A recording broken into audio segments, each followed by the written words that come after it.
प्राचीन काल की बात है। समुद्र के किनारे एक घना जंगल था, जहां कालनेमी नाम का एक शक्तिशाली राक्षस रहता था।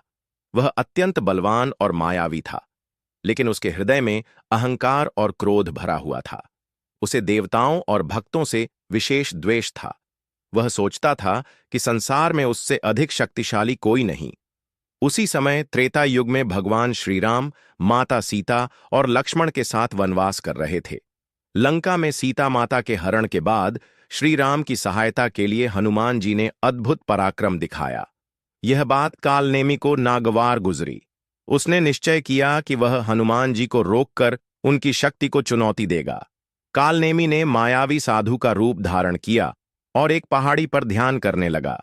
जब हनुमान जी संजीवनी बूटी लेने जा रहे थे, तब उन्होंने उस साधु को देखा। हनुमान जी स्वभाव से ही संतों का सम्मान करते थे।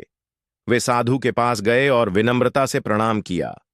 कालनेमी ने मीठे शब्दों में कहा, वत्स, तुम बहुत थके हुए लगते हो। पहले थोड़ा विश्राम कर लो, फिर आगे जाना।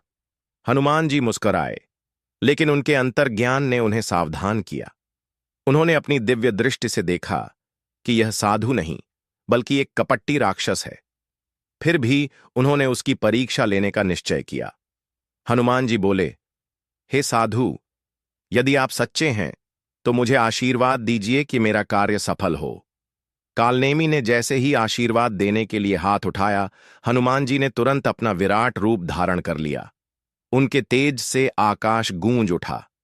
राक्षस का छल तुरंत प्रकट हो गया। भयभीत होकर कालनेमी अपने वास्तविक रूप में आ गया और हनुमान जी से युद्ध करने लगा। युद्ध भयानक था। कालनेमी ने अनेक मायाएं रचीं, लेकिन हनुमान जी के सामने उसकी एक भी चाल सफल नहीं हुई। अंततः हनुमान जी ने एक ही प्रहार में कालनेमी का अंत कर दिया। मरते समय कालनेमी ने कहा, हे महावीर, आज मुझे समझ आया कि शक्ति से बड़ा होता है भक्ति और विनम्रता। हनुमान जी ने उत्तर दिया, जो अहंकार त्याग कर धर्म के मार्ग पर चलता है वही सच्चा वीर होता है। इसके बाद हनुमान जी संजीवनी पर्वत लेकर समय पर लौट आए और लक्ष्मण का जीवन बचा लिया।